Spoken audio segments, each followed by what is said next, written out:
Sometimes there are people thinking, okay, will I start my own business or will I go franchise? Like I've had a lot of businesses and I've also seen the franchise model as well as seen people go through it. And I know I kind of touched on some negative sides, but I've seen some franchises that have zero failure rate, so that does exist, and there's either people that just they end up selling it or whatever, but there are some fantastic franchises out there. But when you look at the statistics, I mean, I see different figures, but what I've seen a few times is after 10 years, it's like 4% is actually what survives.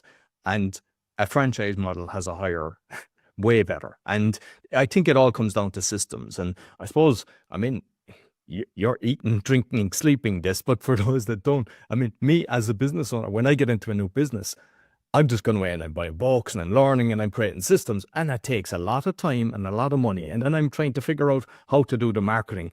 And I think that's the difference between a franchise. You're kind of handed a book. Yeah, you pay for it. But the reality is you're making a lot more money out the gate than when you're starting off.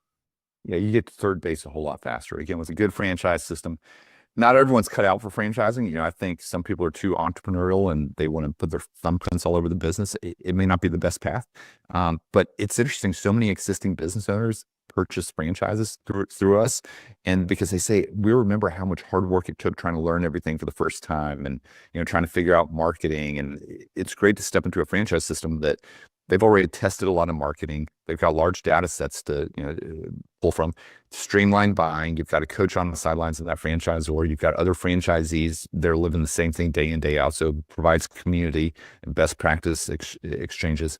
Oftentimes you can sell a franchise at a higher multiple than a non-franchise as well. And that's what the data has proved out. So, when so many people come to me, I've already had calls this morning about this. Hey, we've been looking for an existing business for the last couple of years, or we thought about starting this kind of business.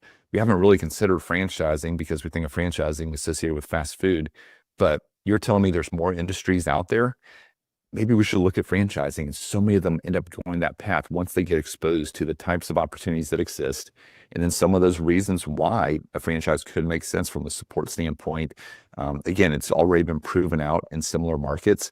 So it just gives you a lot more data going in, a lot more predictability around the potential success. And, I tell people, if you get into a franchise system, follow the system. Don't try to be the smartest guy in the room. Our best franchisees, back when I was a franchisor, when I looked across the system, our best franchisees were the ones following the system the closest.